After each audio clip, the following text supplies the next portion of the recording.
Nagsimula na po ang World Championship sa freestyle chess o yung Fischer Random Chess ng FIDE na kung saan may konting issue dyan si Wesley.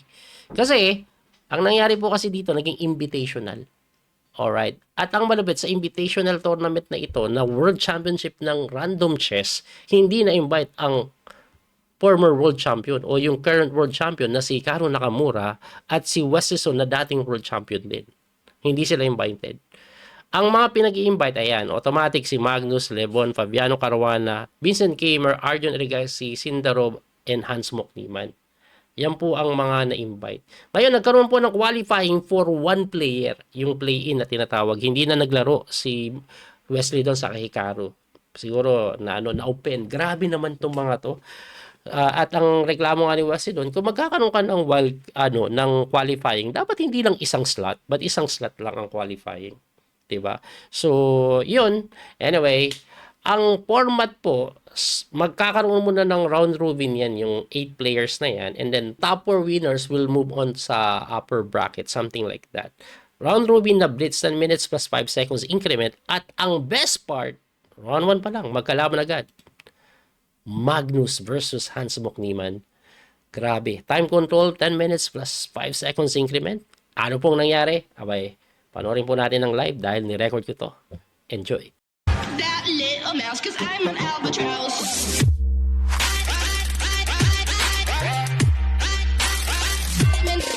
At nagsimula na nga, G4 ang tinira ni Hans Mokniman. Ang idea niya po is ma-attack ito.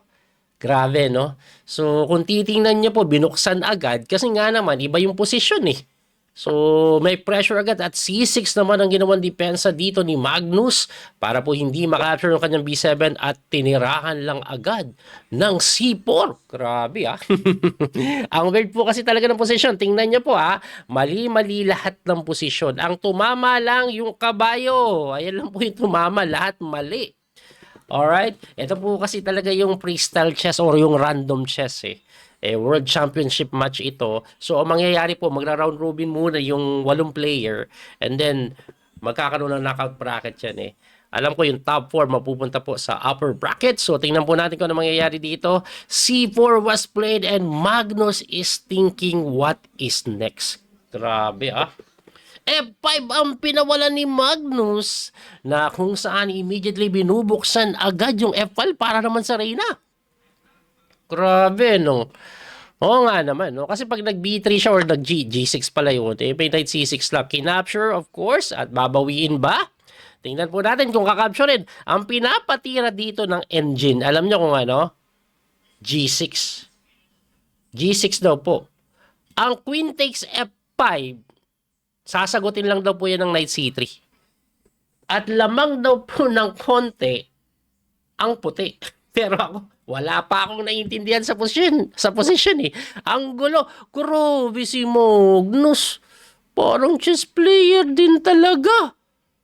Nakita pa niya yung number 1 engine move. Grabe. Actually, kanina, during their preparation, kasi may 10 minutes eh. Pagka-announce kasi ng position, may 10 minutes kayo para i-analyze ng laro at yan na nga po. So, nag-knight C3, mukhang nakita na nila yan kanina. Kinapture po, ito pong F5.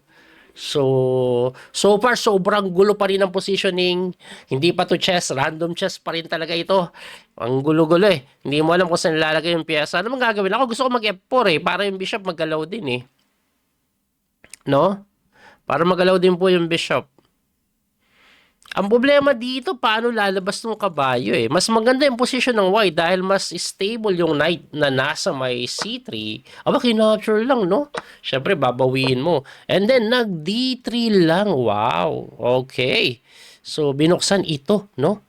Binuksan ang kanyang bishop para depensa. Baka mamaya mag-castling yan bigla. Pwede mag-castling ang alam ko eh. Tingnan natin kung pwede siya mag-castling. Pero kailangan ba mag-castling? Yan ang tanong. Magnus, paano kaya niya i-develop yung kanyang mga kabayo? No? Siguro magna-knight lang po dito. I'm not sure. Knight C7 siguro. And then in the go here. Oh. No? O, tingnan natin what is plaplanuhin. Ang time control po, 10 minutes plus 5 seconds increment. Yan po ang kanilang time control ngayon. Nasa may Germany po sila ngayon naglalaro. This is like over the board. Over the board po ito. Hindi po ito online. Nung nakaraan may issue si Grandmaster Wasiso dito kasi siya at si Hikaru ang world champion sa random chess pero hindi man lang sila na-invite dito. Invitational kasi ito pero hindi sila invited, dalawa ni Hikaru. Nakakapagtaka, no? Si Magnus hindi pa nag-champion yun sa random chess talaga na world championship Pero gumawa siya ng sarili niya freestyle chess at inacknowledge ito ng FIDE. Kaya nga po may konting drama nung nakaraan. Bakit wala sila Wesley? Ba't wala si Hikaru?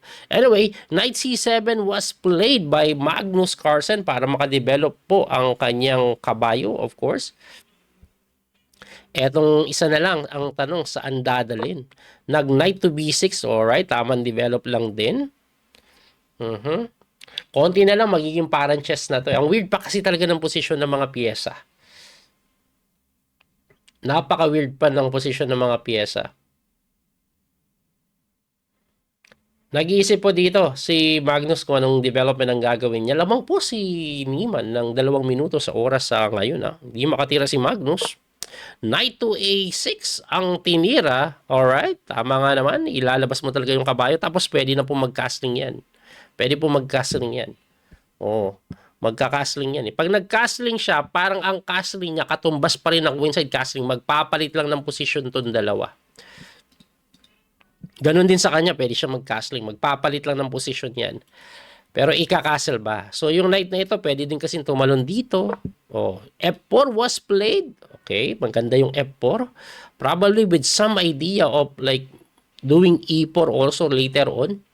Maganda yung F4, no? Para makalabas din dito later on yung bishop. May pressure din doon. Hindi ko sure eksakto kasi ang weird ng position para sa akin. Wala akong makitang matinong pattern.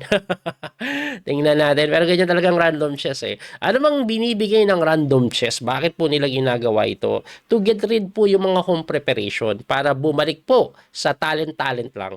Kasi parang feeling nila ang chess daw is namamatay na.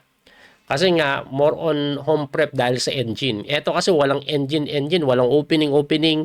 Kasi ang labanan sa chess ngayon, opening talaga na Pagalingan sa opening, pagalingan sa preparation, pasipagan mag-aral Pero dito kasi, back to zero. Wala yung opening dito Walang kwenta.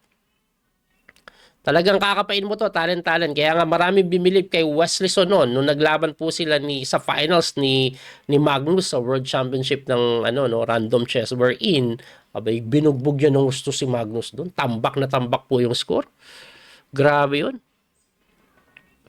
Anyway, nag-iisip po ngayon si Magnus with less than 6 minutes on the clock. Ang laki ng kalamangan sa oras ni Niemann. Ayun, halos magtatatlong minuto na po.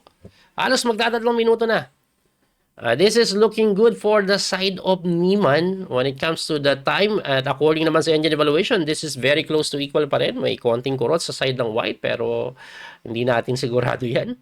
Grabe kasi yung laban, hindi mo maintindihan Ako, nawiwirdohan pa rin ako kung saan magandang ilagay ito Dito ba, gaganon kaya magiging bad bishop siya Pag dito naman, tapos gaganon, pwede din. Hindi makapag-e4 agad basta-basta may takes doon Pero pwedeng kainin ng mga pawn na to And I'm worried about Magnus and Niemann bishop. Yan ako interesado sa nila ilalagay So, tingnan natin kung saan nila ilalagay yung mga bishop nila.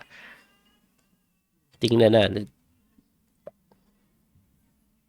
Iisip pa rin si Magnus. Di niya pa rin alam yung gagawin niya. Napapaisip siya. Napaka-exciting ng matchup na to dahil Niemann versus Magnus agad round 1 pa lang. Alam niyo naman yung history ng dalawa, di ba?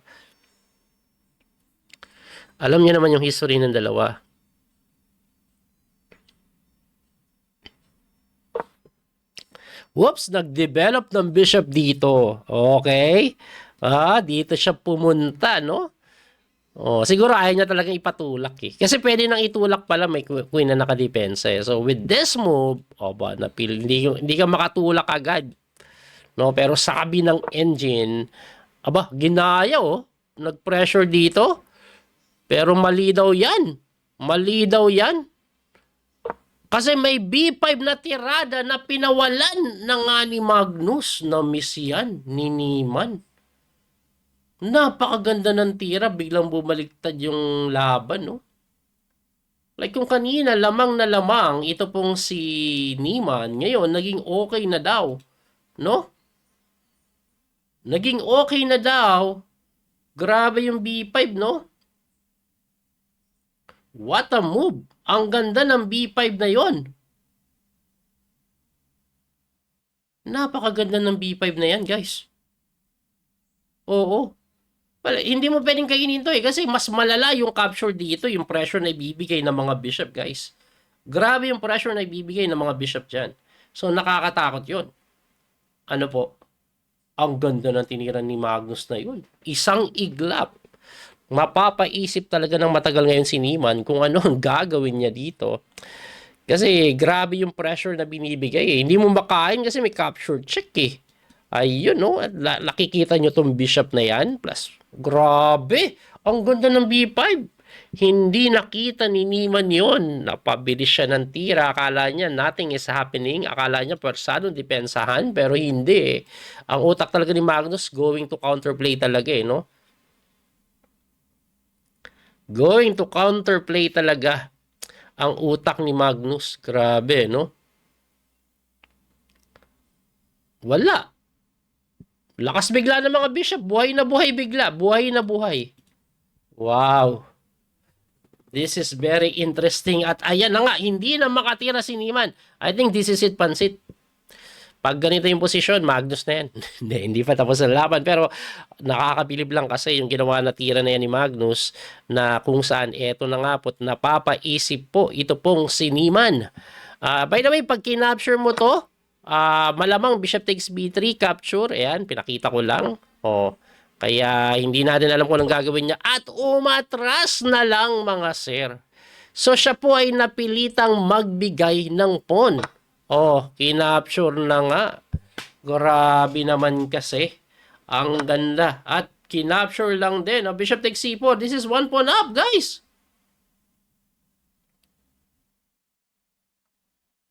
Kasi pagka takes capture, thinking na may bawi ka dito, may capture ata dito And then may capture doon, and then the knight will start jumping around. Usang gala Ayun na nga po, kinapture na nga ni Magnus na, ewan ko ba't question mark, nagkamali lang yung engine dyan. Ayan, hindi na question mark yan. Bishop takes to c4, and this is according to engine, looking good for the side of Magnus. So, b3 was played. Napilitan na lang yan. Atras. Lakas ng mga bishop ni Magnus dito, guys. Mababawi mo to, pero wala eh. Butas-butas yung king side mo eh. Lamang daw po dito si Magnus. No? Napilitan na lang mag b3. Ganda ng posisyon ni Magnus Pagdating sa oras, medyo tagilid si Magnus. Down by 2 minutes may get. Pero when it comes to position, this is definitely better for Magnus. Yes, at umatras na nga. Malamang kainin po ito. Malamang kainin, no? Pag hindi mo kinain, 1 pawn down ka. Pero ano bang mangyayari pag kinapture?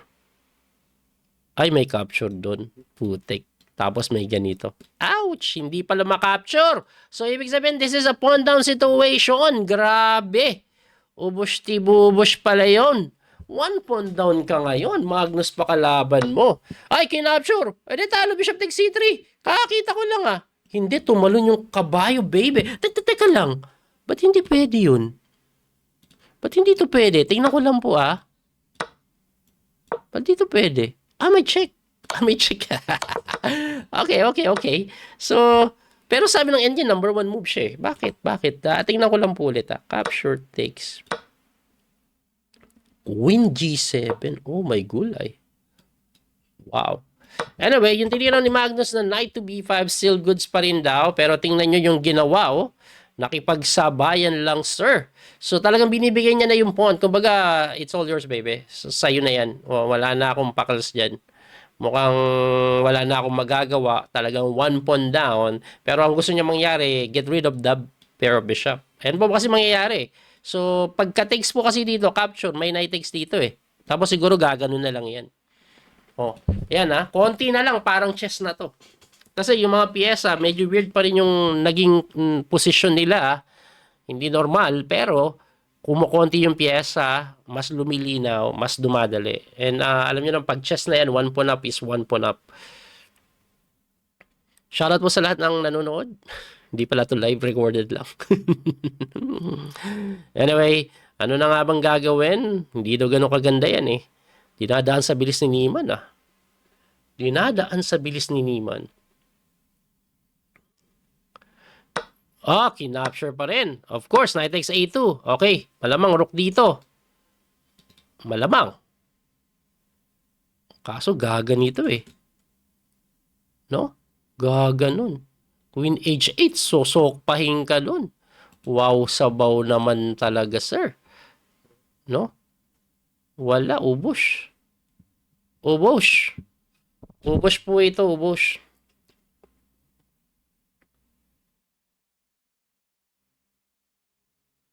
Wala eh.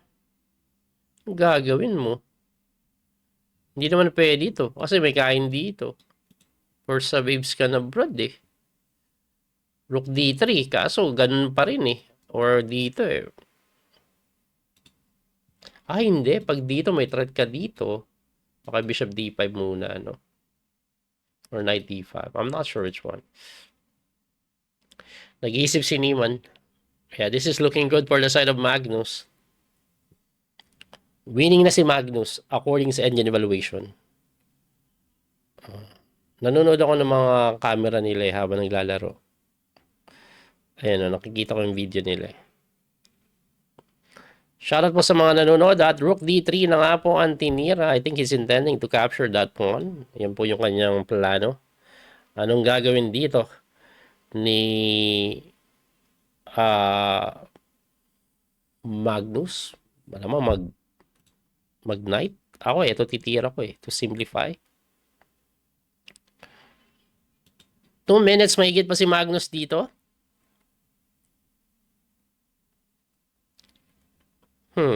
According sa engine D6, that's a bit weird. Pero tingin ko ang idea nito pag gumanito ka, may ganyan eh. So, he simply prevented yung Queen H8. Kasi masakit yung Queen H8 na idea. Hirap depensahan, mga sir. Tumalon lang yung kabayo. Uy, oo nga naman, para mabuksan yung tore. Walang bishop takes, no? Wala nga kasing bishop takes. Wow, hirap ng position. The idea also is to attack the d5. Kasi gaganito nga eh. Kinig mo bunlong putik na yun Nanakbo na yung hari. Lilipat sa kabilang ibayo, guys. Lilipat siya sa kabilang ibayo. Ibayo? Lilipat siya sa other side of the world eh. Sabi niya, madelikado na dyan Baka mamaya makapasok dito tayo. Grabe 1 point down pa rin po dito si Niemann, pero pagdating sa oras halos 2 minuto mahigit ang kanyang kalamangan, no? 2 minuto mahigit ang kanyang kalamangan. Ang gulo pa rin ng position, promise. Ingatan din yung mga later on counterplay dito Medyo nakakatakot din ng konti. Kasi kumbaga nakaganito ka, nakaganyan ka na, gaganunan ka na Papasukin ka na din sa kabilang side So tingnan natin kung ano ang gagawin dito ni Magnus. He's thinking 1 minute and 20 seconds on the clock. Naku po, nata-time attack. Tumalon lang po, knight to c3. Not the best move, but it's still okay. Okay pa rin. Engine is suggesting you have to go to endgame na. No? Queen g2 daw Pero ako, ayoko mag-endgame kasi given na that you're down by a pawn. Like, tumalon po yan dito. Saan ba yung papunta niyan? Saan ba pupuntahan yan? Abay, hinarangan lang po ata yung pawn. Teka lang. Is this a threat? Hinarangan lang, sir. Hinarangan lang. Knight c3. Umatras lang po yung kabayo. Inuwi niya muna. Baka kasi madali doon. Anong tira? Hindi to pwede. Pwede ba? Wala pang check, di ba? May bantay. Pwede ata to. Pero engine is suggesting queen to g2. Di ko alam kung bakit. Pero queen g2 yung pinapatira ng engine dito. I-endgame na daw. So the engine believes that the queen is too strong, too powerful. Hindi makatira dito. Ito pong si Hans Mokniman. Lamang pa rin po siya sa oras, pero materially he's down. And he's actually, queen! Yun, tinira yung sinasabi ko. Grabe, no? Oh. Tinira niya yung sinasabi ko, pero yari siya. Alam niyo kung bakit? Meron kasing tumataginting na tira. Mapapaaw ka na lang, sir. Rook to A8. Ay, grabe. Ubos tawi. Ngisay. Wala, kita na ni Magnus yan. Magnus na yan eh. Kita niya na yan. Ay, hindi. Umatras. Mali yung atras. Na pressure. Medyo nakakasurvive na daw ng konti ang white. Kala ko makikita na ni Magnus to eh. Magnus na yan eh. Pero hindi, no? At ayan na nga po, kung ma-counterplay na po sa Jita, this is what I'm talking about earlier eh. Though hindi siya yung best move, eh napakagandang counterplay pala yan. No? Ayan na nga po, may Queen H8. There you go. So, problema yung bishop pa kasi pagka-check doon, may dali doon. Kaya kinapture po and then bishop check, napatakbo. Hoy! Medyo umira pa. Anong meron pagka-check? Yes. That check. Oh, kain. Ba, umira pa. Isang minuto na lang si Magnus dito, nabawi yung pawn. This is still winning according sa engine because the king is not that safe. May mga queen A1 check. Pero Magnus is playing badly. Nagiging atrasado yung mga piyesa. Oh, umatras. Ngayon, pwede na ipalit. Kasi when it comes to material, it's already equal. Endgame is not bad anymore. Yes, at in endgame ng aniniman, medyo tagilid sa oras si Magnus. 5 seconds lang ang increment bawat tira. Ba nagkakamali si Magnus ha? Pero okay lang, yung endgame na to, this is equal. He's not losing at all. Hindi po to losing. It's just equal. Equal lang pawn. Pero hindi maganda yung pawn structure, no? May pass pawn dito, pero I doubt na may magagawa naman. Tumalon. Oy, opposite bishop. Mukhang matatabla to pag kinapture yan. Wala na. Chess na to. Opposite bishop. This is opposite bishop. Maybe, anong tira? Dito na. Ay, tinulok muna eh. Opposite bishop, gusto lilibring kasi ako. Eto, titira ko muna eh. Pero pinapasok niya yung tore. Okay. Pinapasok yung tore. This is the threat. Oy, gumanon lang. Pag gumanito, anong tira? Kahit ganito lang eh, no? Wow. Nakasurvive pa bigla Makakasurvive pa bigla. Ito pong si Niemann from a completely losing position. Grabe yun, no? Grabe. Chess player din to si Niemann eh. Medyo namali-mali na mga continuation doon. Ito pong si Magnus. Of course, bishop G6 will be played. Most likely. Hindi pa po tapos yung laban, ha? Let's say, yes, equal to. Pero Magnus, pagdating sa endgame, alam niyo na yung magic na ginagawa niyan, eh. Matindi yung mga magic niyan, eh. May pass pawn dito. Pwede ba tulakan? Hindi pa rin, no? Hindi pa rin pwedeng tulakan. Ano kayang play ang gagawin dito? Dito? Papasok? Para ganyan? Para maka-counterplay? Lagi may ganitong idea na mapipilita kang bumalik para pressure naman to. Kaya tabla lang eh. Pagka ganun mo gaganon, tas babalik ka, pressure naman to, pasalong bumalik, at mauwi ata sa tabla. Nag-iisip si Niemann eh. May 2 minutes pa siya eh. Grabe, no? Medyo nakaramdam din siguro ng pressure si Magnus kay Niemann. Kaya he went for a draw. He went for that defensive mode, no? Hindi draw eh. Pero dumipensa muna eh. Ayan na nga, kining mo ba lang? Abay, pinapapasok niya lang. It's all yours, baby. Parang yung ba sinasabi. Lalakarin to. Lalakarin, guys. Lalakarin, dahan-dahan. Dahan-dahan lalakarin eh. No? Dahan-dahan to lalakarin, guys. Opposite bishop to eh. The drawing chances is pretty high. But I like the idea of king e6. It will give a lot of pressure. Kasi pag bumagsak to, ba itutulak ng ganyan yan eh. Tinulak lang po yung pawn. Which is, I think the idea so that maitulak niya din to.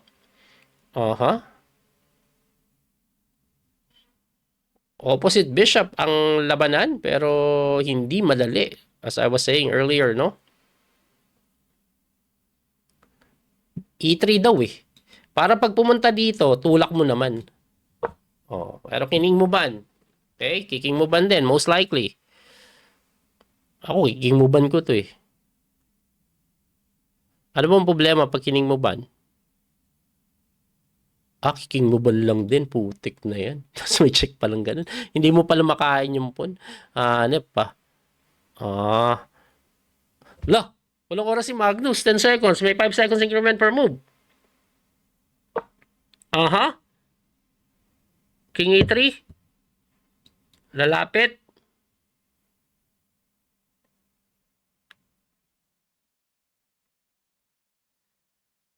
Pwede ata rook E6 din pala. Kasi pag kinapture mo to, may takes dito. Pwede din pala yun. Mas pinili niya yung King E3 lang. Ewan ko, nagpipilit ba? Kinapture lang. This is very equal still. Kinapture lang din para hindi maka-check. Hindi din maitulak. Very equal po ang posisyon as of the moment. Equal yung posisyon. 15 seconds si Magnus.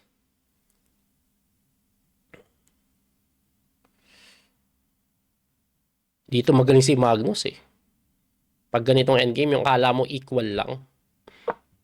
Kining mo ban? Ayan oh. Uunti-untiin to ni Magnus. Sa D6 ata ah. Hindi mo na D6 no? Parang pwede D6 ah. Mas bagsak to. May rook E3 na. Hindi na maka D6. Pwede pa rin.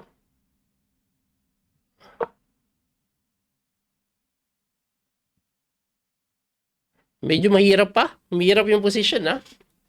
Kasi mawa 1 pawn down eh. I think this is still draw. Pero pag time pressure ka kasi, pag ganito magaling si Magnus. Grabe si Magnus. Mukhang igagrind niya talaga to.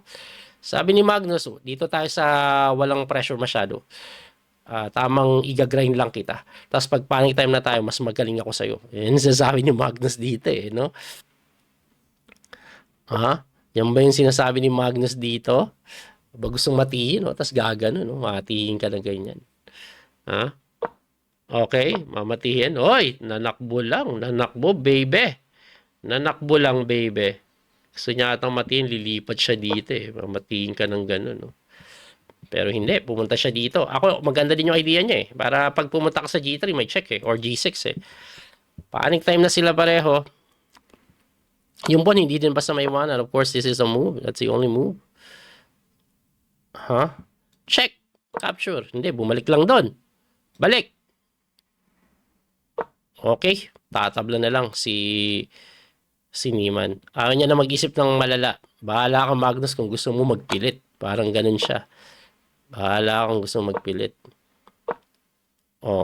Bahala kang gusto mo magpilit. At tinabla na lang. Grabe. Medyo na-pressure din si Magnus na mahirap na mapilitin eh. Pero kung gusto mo daw pilitin, according sa engine, G5, pusang galaw. Dito, pagkatira nun, di ba? Dito, di ba? H5, I mean. Yan ang magandang pilit. According sa engine, ito ang magandang pilit. Tirahan mo daw ng H5, pagka-capture, rook to G3. Pusang gala, halos matiin mo na. May mga ganun kang idea. Nakulong eh. Yun daw ang magandang tira, sabi ng engine. Pero hindi nakita ni Magnus yun. Ngayon, ang gusto kong balikan, yung parte na kung saan si Magnus lumamang na nampon. Kasi may mga madaling way para manalo. Ang ganda ng G4 eh. B5 pala no? Ayan, no? May mga madaling panalo na daw dito. Ito po ang mas madali daw na panalo. Bishop takes to C3 immediately. Ito yung mas madaling panalo ni Magnus. At pagka takes, Queen to G7 agad. At saan siya pupunta? Hindi mo ito basta-basta madipensahan na mga normal lang. Like for example, ganito. No? Ayan na nga po, may knight B4 check. At saan ka pupunta? Dito. At pagkatira na to nakapin. Okay? So, ngayon, paano mo siya didepensahan? Ilalayo mo. Ilayo natin dito para sana hindi maka-check. Kaso, titirahan ka pa rin ng knight to B4. Ang knight B4, intending to take this. Tapos later on, may pasok pang masakit. Ayun ang matindi. Winning daw siya dyan. Kaso nga, hindi yun po ang ginawa eh. Ayan po ang nangyari. Do lamang pa rin to. Ayan, ang nagkamali is yun yung mali. No? Ang tamang tira daw dito, ang hirap naman kasi makita. No? Hanap naman na engine yan. D6 eh. Hindi mo, I mean, ba't kailangan mo ng D6? Pero D6 daw eh. Pagka D6 mo, safe ka na daw dyan eh. Kasi yung bishop saan pupunta, sir? May knight B4. Pare, D6 ka, check, di ba? O, pagka checking move ka na, and then knight to B4 is much better kasi may sundot pa na check doon. Mas maganda yung knight B4 na idea. No?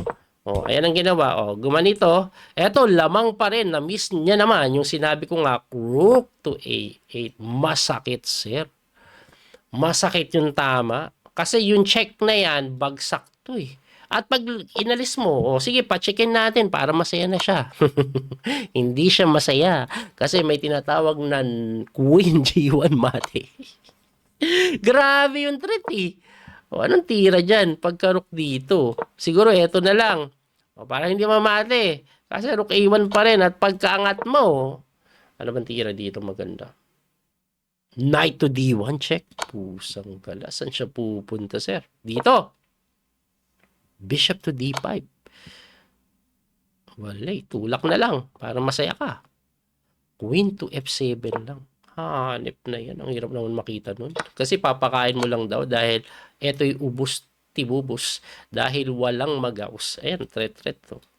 Harang mo kain dito. And that's still winning. Look at how bad the positions of Niemann pieces, no? Pusang may mati threat na dito. May ganun pa. May kain din doon. Sayang na miss ni Magnus yun.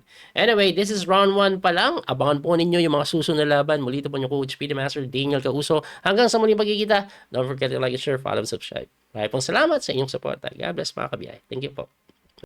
That little mouse, cause I'm an albatross.